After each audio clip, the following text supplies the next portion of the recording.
Dear students, welcome to my channel Medical Media. Myself Dr. Komal. In initial lectures we had seen what were the different transport vehicles for the CO2, and ideal one is the blood. We had also seen what has happened at the tissue levels. Now we are going to see what has happened to the blood which has reached to the lungs. Now the blood which is coming to the lungs has more concentration of bicarbonate ions. Now what will happen once they come to the lungs? Here the bicarbonate ions are less. So there will be diffusion of bicarbonate ions from the plasma to the RBC.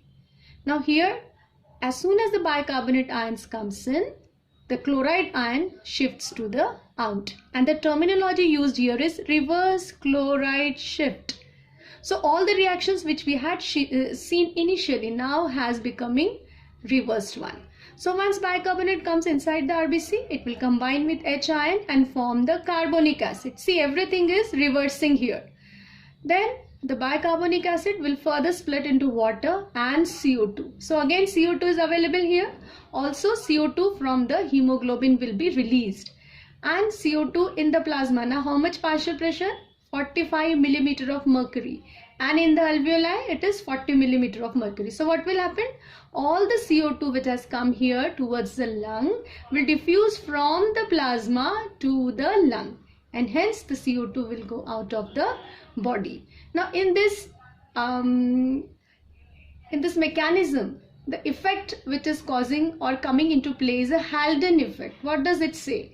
It says that if the partial pressure of oxygen increases, because of increase in the partial pressure of oxygen, affinity of hemoglobin for the CO2 decreases, and hence there is unloading of CO2 here, and CO2 will be pushed out of the lungs.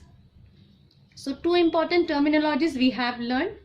One is a Haldane, another is the Bohr effect.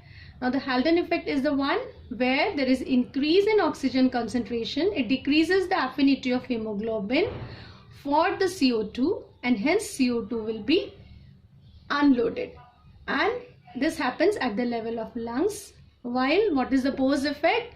As the concentration of CO2 increases, there is decreased affinity of hemoglobin for the oxygen. Thus there will be unloading of the oxygen at the level of tissues. So Bohr's effect occurs at the level of tissues. So dear students, with this we have finished transport of carbon dioxide. Go and read this, and we'll meet with the next lecture. Thank you.